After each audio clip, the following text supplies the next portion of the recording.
Welcome to Learn English with Tech Leads with your hosts, Marcus and Sarah. Deconstructing world-class software architecture and engineering culture so you can master professional tech English. Let's dive in. Imagine this scenario. You are an engineering manager. Right? You are leading a team of talented developers, and, well, you have a critical deadline approaching. Oh, those are always stressful. Yeah, exactly. So a junior engineer on your team just delivered a major feature. You sit down to review it, and there is a massive problem. Let me guess. It's late. It is late. They delivered the code right at the end of the sprint. And let me pause right here to explain that word. By sprint, I just mean that short time-boxed period where your team agreed to complete a set amount of work. Usually about 2 weeks, right? Exactly, 2 weeks. So on top of being late, the code is full of bugs, it fails basic tests, and honestly, the worst part, they never gave you any warning that they were behind schedule. Wow. Yeah, your heart sinks. Because as an engineering leader, you know you have to fix this immediately. I mean, the code cannot go to production like this. No, it cannot. And, that behavior just cannot continue. Right. So you schedule a one-on-one meeting with this engineer, you sit down with them, you know you need to give them hard, direct feedback. But there is a catch. Yes, there is. You are speaking in English, which is your second language. Suddenly the words feel heavy. You worry about sounding too aggressive, or you worry about destroying the relationship. Yeah, the cognitive load of managing their emotions and translating your thoughts is just too high. Exactly. So you take the easy way out, meaning you choose the path that requires the least amount of emotional effort. You smile, you nod, and you say, "Great job this sprint, really appreciate the effort." We see this happen every single day in the tech industry. I mean, you meant to say something very different. Right. You meant to say the code was unacceptable. Exactly. But in English, you said the easiest thing to say. You protected your own comfort, but you did not say the most useful thing for the engineer to hear. And what happens next? 2 weeks later, the exact same pattern repeats. The project is late again, and the bugs are back. Because the real message never actually landed. Right. So welcome to our deep dive into the sources today. We are exploring a specific communication framework for engineering leaders. It is such a vital topic. It really is. We are going to look at how to give direct, hard feedback in English without sounding aggressive. We will learn how to make sure the real message actually lands so, your team can grow and your code can ship safely. Yes. So we have to start by asking the big question. Why do we say great job when we actually mean this code is unacceptable? Right. Why does the message get completely lost in translation? Well, to understand this, we have to look at the cultural shift that happens when you switch languages. I see this all the time with tech leads from Latin America. When they give feedback in Spanish, they have a massive toolbox of linguistic tricks to soften a hard message. That is exactly right. In a high-context language like Spanish, you do not just use words. You use cultural nuance. Yeah, tone of voice, shared context. Exactly. You use a very specific, warm tone.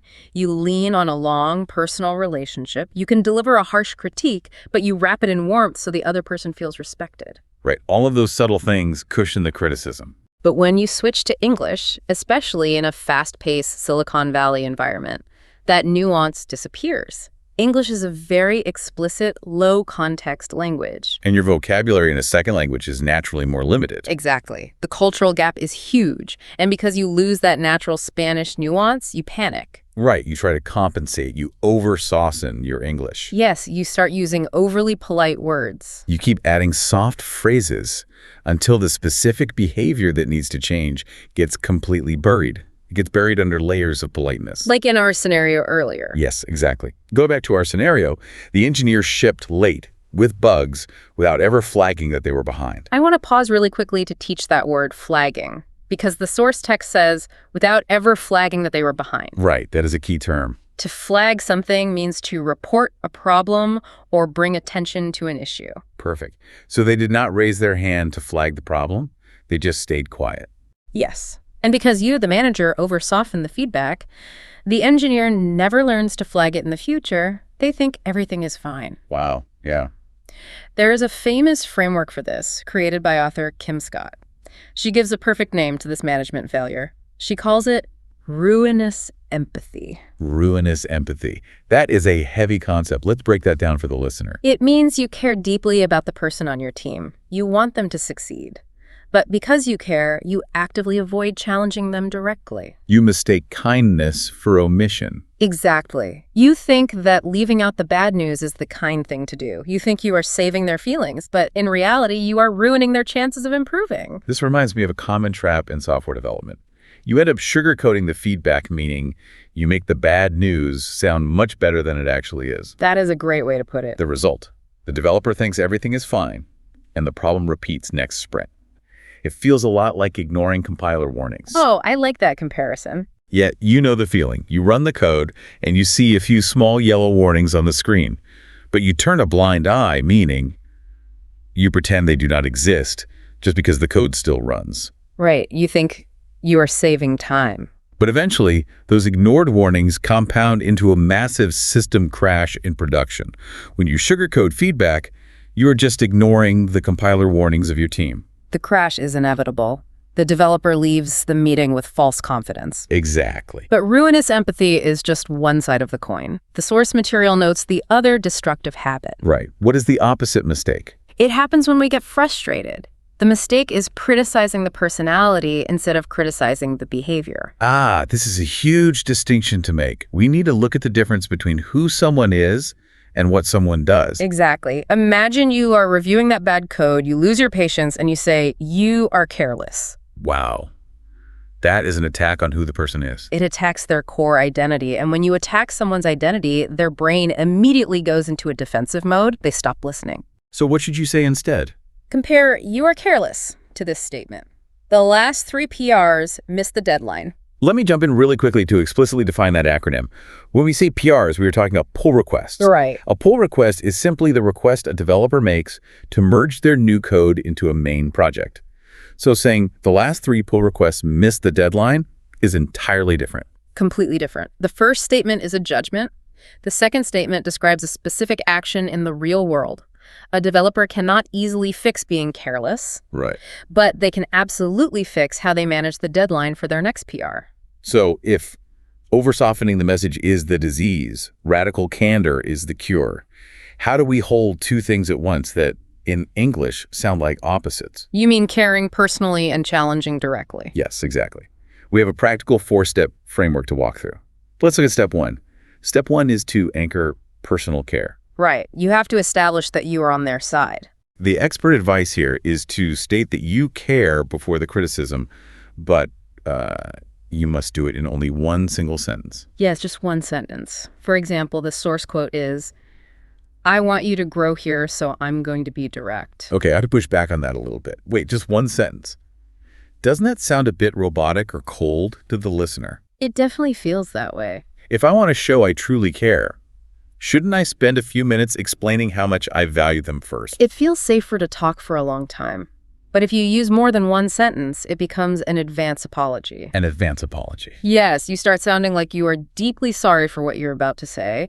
And an advance apology is the very first sign of ruinous empathy. I see. Keep it brief. Exactly.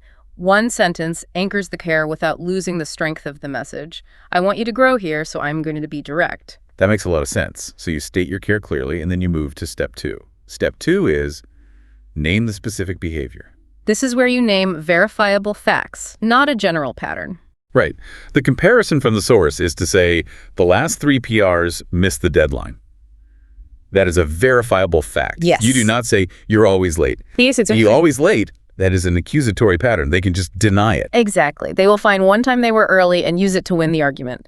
And you definitely do not say you're not reliable, because that is an attack on identity. Right. So we have stated we care in one sentence. We have stated the verifiable facts. Now for step 3. Yes. Now that we have stated the facts, how do we explain why it matters without accidentally hiding the truth? Step 3 is share the impact without qualifiers. You must state the impact firmly. The source quote is, "This pushed the release back a full day." Let me pause here, because this is a critical moment to teach the word qualifiers. It is very important for English learners. Yes. Qualifiers are words like maybe, kind of, or a little bit. They soften the sentence. Right. In English, qualifiers are used a lot for social politeness. But in work feedback, every single qualifier takes away clarity. Do not use them here. Absolutely. If you say, "This kind of pushed the release back a little bit," The engineer thinks it is not a big deal. Exactly. You drop the ball, meaning you fail your responsibility to be clear. Do not use qualifiers. State the impact objectively. This pushed the release back a full day. That is precisely the rule. Okay, that brings us to the final step. Step 4. Close with a genuine question. Right. You invite them into the conversation. Yes, but it must be a real question where you honestly do not already know the answer. The source material gives great examples for this. You ask, what's getting in the way? Or what's your read on this? But there is a trap here, right? Yes, a big one. The expert warns against using rhetorical questions. What does that sound like? A rhetorical question is something like, don't you think this should have been faster? Oh, wow. Yeah, that just sounds like an accusation in disguise. It is, and your team will notice immediately. You don't want to back them into a corner, meaning you don't want to force them into a defensive position with a fake question? Exactly. A genuine question builds a bridge to a solution. Okay, so we have all 4 steps. Let's put it all together for the listener into a real, actionable dialogue they can use at work tomorrow. I think hearing the whole thing smoothly really helps show how clear English can sound. I agree. I will read the complete feedback loop from the source material. Notice how direct it is. I want you to keep growing on this team, so I need to be direct. The last 3 PRs missed the deadline without a heads up. That pushed the release back a full day, and the team found out the morning of. What's getting in the way of flagging this earlier? That is a perfect execution. Before we move on, let me pause to teach the term heads up. Good idea. A heads up is an informal advance warning about something that is going to happen. Giving a heads up that you are running late is a basic professional courtesy. Right, so they missed the deadline without a heads up. Exactly. So we have this perfect script. But what if the developer still gets defensive? Well, getting defensive is a natural human reaction. Right, they might start making excuses about the servers or the product manager. When that happens, the source provides an exact script to reset the conversation. What is it? You stay calm and you say, I'm not saying this to blame you. I'm saying it because I need this to be different next sprint. What would help? Wow, that is brilliant. I need this to be different next sprint. What would help? It immediately stops the argument about the past. Yes, it removes blame entirely and focuses on the future. It changes the dynamic from a judge to a teammate. Exactly. It is highly effective. Okay, let's summarize the core actionable takeaways for the listener. Yes, let's recap. The main lesson is this. Do not soften your English until the message disappears. Focus on specific behavior, drop the qualifiers, and ask genuine questions. Right. Speak clearly, rely on facts, and do not attack their identity. As we wrap up, I want to leave you with a final thought to mull over, something that builds on the idea of ruinous empathy. Let's hear it. The next time you're about to soften your feedback to a struggling engineer, ask yourself a hard question. Are you actually trying to protect their feelings, or are you just trying to protect yourself from an uncomfortable conversation? Wow. Wait, really? That completely flips the perspective. It forces you to look at your real motivation. That is a very powerful thought to end on. Thank you for joining our deep dive into the sources today. Keep leading, keep learning, and we will talk to you next time. That's a wrap. If this breakdown helped, hit subscribe on YouTube so you don't miss a lesson. Keep learning, and we'll see you next time.